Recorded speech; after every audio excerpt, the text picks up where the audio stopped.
Muito obrigado por tudo, por esta primeira parte de louvor e adoração ao teu nome. Agora chegou o momento de ouvirmos a tua voz, a tua palavra. Usa o teu servo como o Senhor tem usado. Fala conosco em nome de Jesus. Amém. Agora redobre a sua atenção para a palavra de Deus. Louvado seja Deus. Louvado seja Deus. Cumprimento também o povo de Deus com a paz do Senhor. Amém. O tempo é bem curtinho. Eu também tinha algo para falar com os irmãos, mas não vai faltar oportunidade, não. Eu creio em nome de Jesus. Louvado seja Deus. Pode deixar que vai ter mais oportunidade, creio eu, que eu estarei aqui. É um pouco longo, mas desde já convido a amada igreja para vir abrir as vossas Bíblias. Salmista 51, Salmo de Davi. Louvado seja Deus. O meu é pedir mais oração. O meu é para pedir mais oração. Louvado seja Deus. Então os irmãos já estão sabendo, o meu é pedir mais orações, porque eu tenho plena certeza que o meu milagre vai concretizar. Salmo 51, Salmo de Davi. O tempo é curtinho, vamos ver o que Papai do Céu tem algo preparado para nós nessa noite. Todos encontraram, diz amém, que nos diz assim, iremos ver até o versículo 11, Salmo 51, que nos diz assim: tem misericórdia de mim, ó Deus, segundo a tua benignidade, apaga as minhas transgressões, segundo a multidão das tuas misericórdias.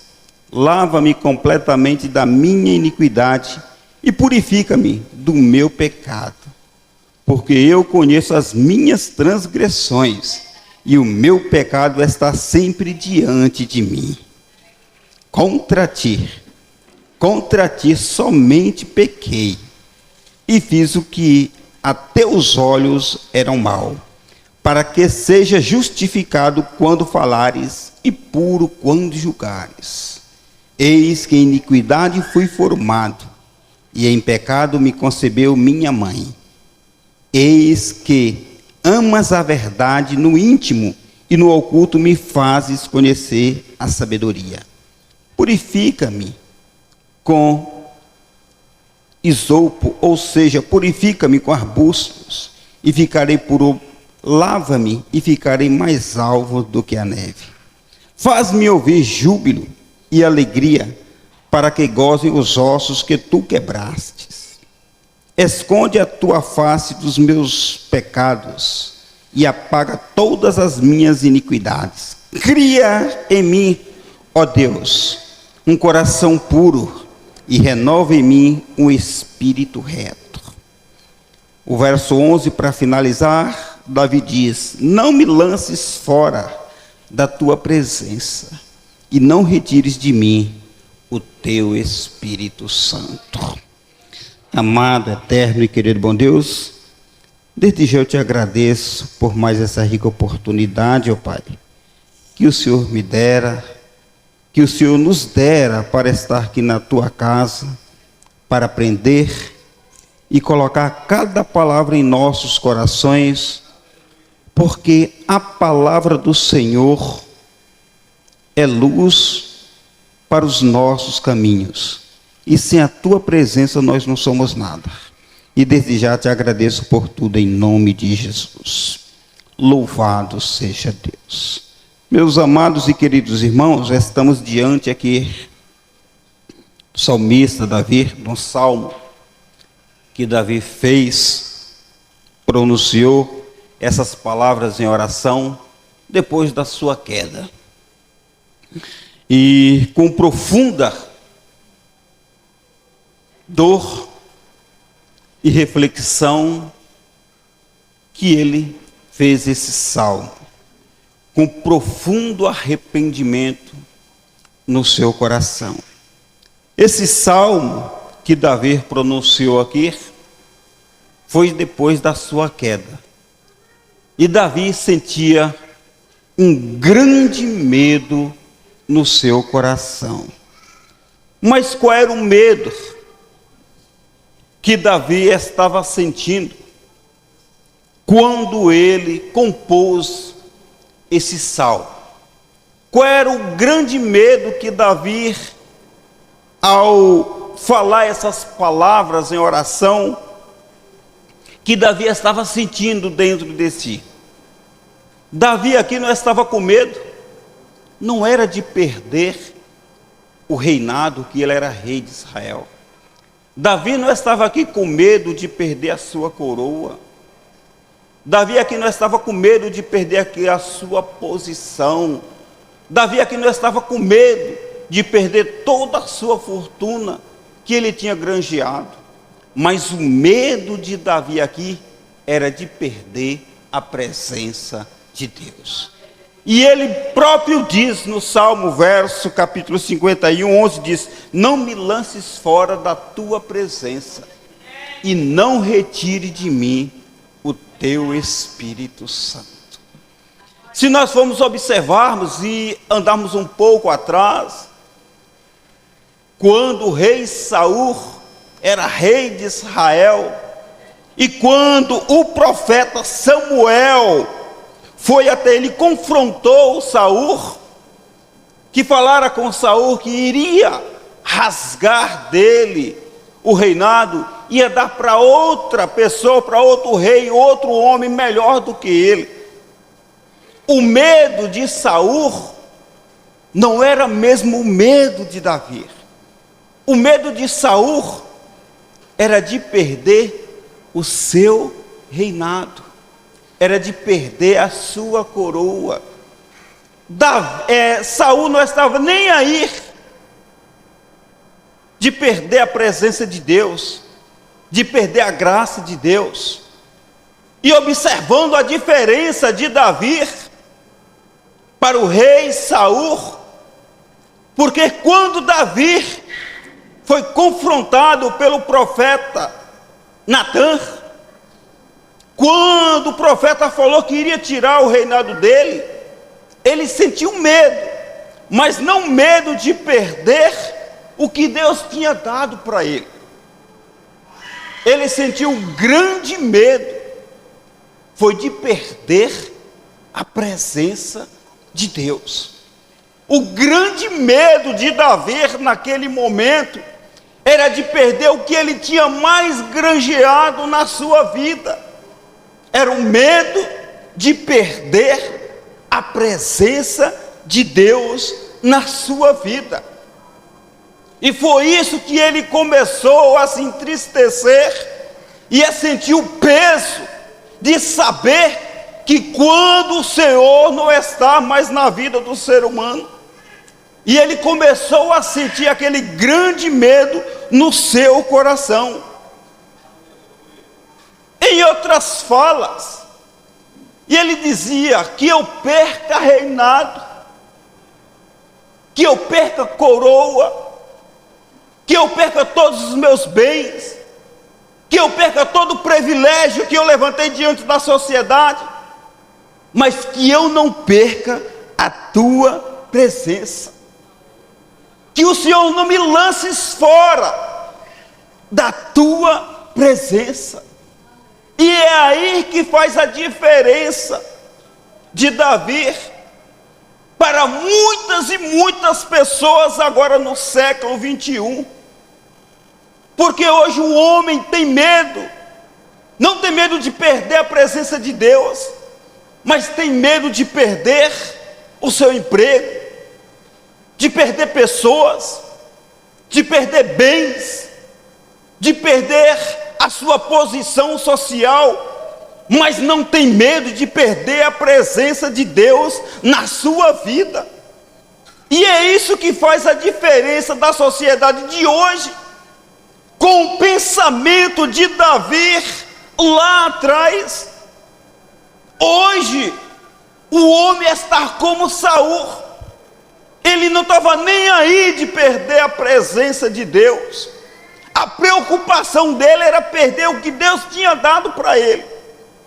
Mas será que hoje a população, o homem, não está com esse mesmo pensamento? Um pensamento que só está pensando nas coisas materiais, mas não está pensando nas coisas espirituais. E aí a pessoa vai declinando e perdendo e esfriando na presença de Deus.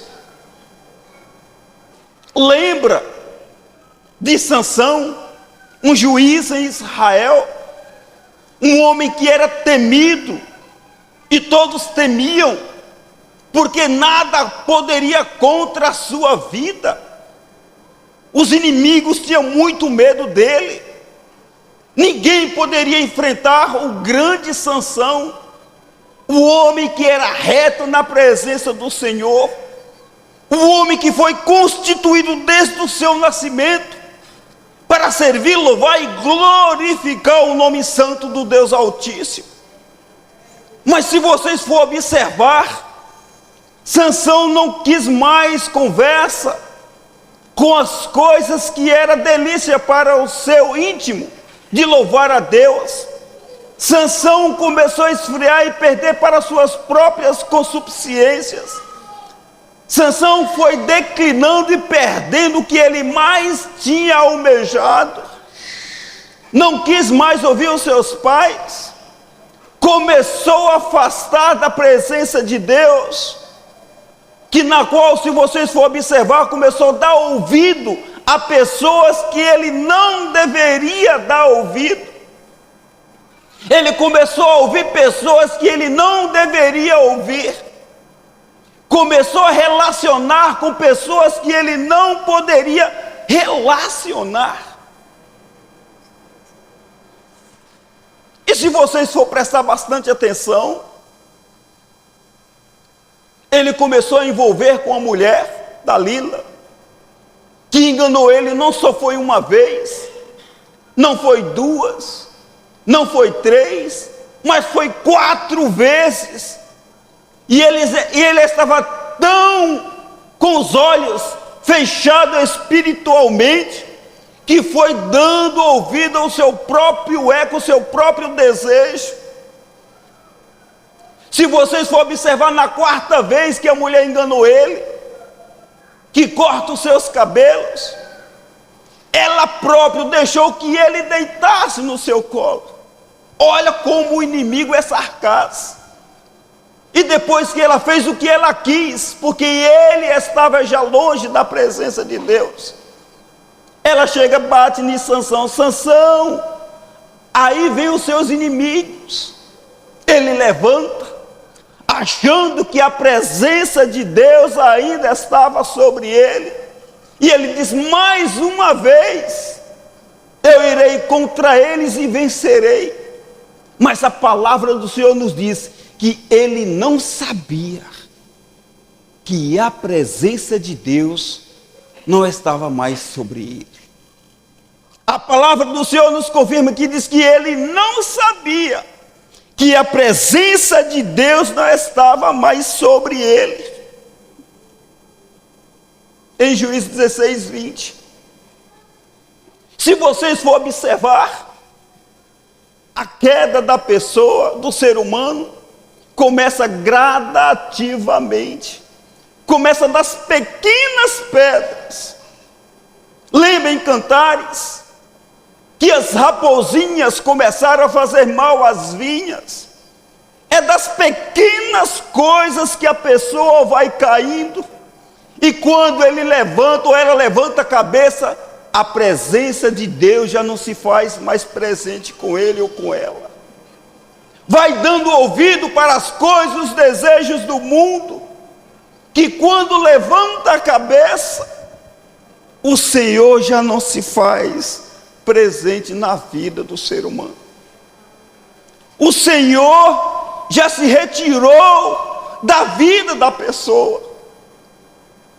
E muitos ainda acham que a presença de Deus pode fazer presente em tudo o que ele faz. Não honrar mais a sua esposa, não honrar mais o seu esposo, fazer o que é mal aos olhos do Senhor, e ainda dizer que a presença de Deus ainda se encontra com ele. Louvado seja Deus. Nesse mundo não adianta riqueza, não adianta reinado, não adianta ninguém colocar o colega ou a colega para trás, não adianta posição social na sociedade, se nós não estiver na presença de Deus. Não adianta granjear o mundo inteiro e perder a presença de Deus em nossas vidas. Davi, quando não tinha reinado, quando ainda era aquele jovem que estava lá nos cavalhais, que só era um pastoreador de ovelha, sozinho, mas a presença de Deus estava com ele, que enfrentava urso, enfrentava leão, enfrentava gigantes, que ele abria a sua boca e diz: vocês vêm contra mim, em mim com espada, com lanças, com escudo, mas eu vou a ti com a glória e com a graça do Deus Altíssimo. Davi não era mais aquele jovem, Davi não tinha reinado, mas tinha a presença de Deus. Agora Davi aqui nesse momento, ele tem o reinado, mas não tem a presença de Deus na sua vida. Foi quando Natã chega até Davi, e ele ainda achando que papai do céu ainda estava com ele, eu imagino, conjecturando, que Natã falando: eu quero que você julgue uma causa, Davi. E ele diz: pode dizer. Tinha certo duas pessoas, um homem era rico, tinha muitas ovelhas, e o outro era pobre, só tinha uma ovelha sozinha, e essa ovelha comia no seu prato, dormia no seu regaço. Mas quando veio um viajante para comer na casa daquele rico, em vez dele pegar uma das dele, ele foi lá e pegou só aquela ovelhinha, que era daquele homem pobre. Conjecturando, eu imagino Davi ouvindo isso, e Davi disse: esse homem tem que morrer, esse homem tem que perder a sua vida. Mas é fácil a gente ver os defeitos dos outros, mas é fácil a gente apontar o defeito do irmão, da irmã. É fácil a gente tirar a trave dos olhos do irmão, ou da irmã, ou de qualquer pessoa. É tão fácil a gente chegar lá e tirar a trave dos olhos. Mas em vez da gente assim, nós temos que fazer assim: lava-me, me purifica-me, me restaura, me fortalece, dê chance para louvar e glorificar o teu nome. Peguei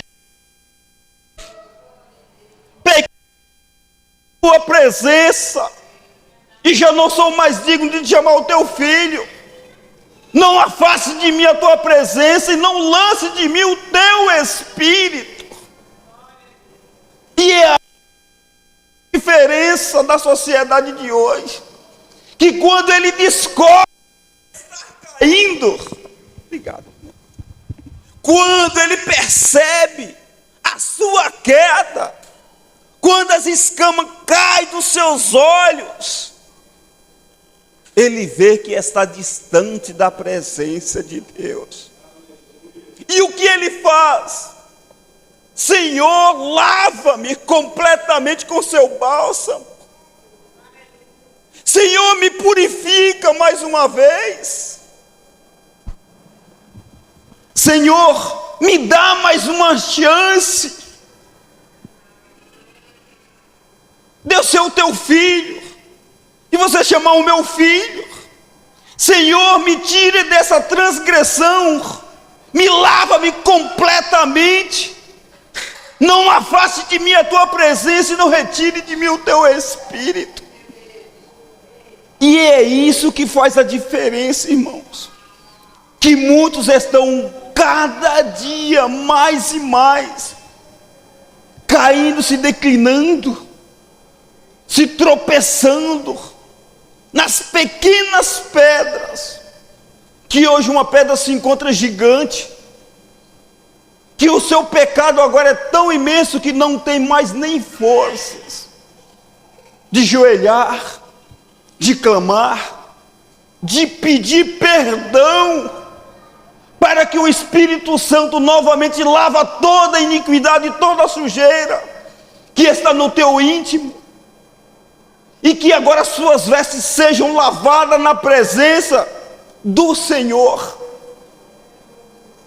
E hoje eu posso falar, para finalizar, que bem-aventurado são cada um de vocês que deixou os seus lares, que deixou os seus serviços, os seus afazeres, para louvar, para glorificar e para sentir mais e mais a presença de Deus na sua vida. Que Deus possa lavar cada dia mais e mais o nosso ego e nos fortalecer, porque os dias são maus. Que Deus abençoe, que Deus purifica, que Deus fortalece e que Deus nos dá sabedoria para que possamos falar do mesmo jeito. Não afaste de mim a tua presença, Senhor, e não retire de mim o teu Espírito Santo. Agradeço a minha oportunidade, em nome de Jesus. Glória! Quem entendeu diz amém. Como é bom estar ouvindo a palavra do Senhor, amém.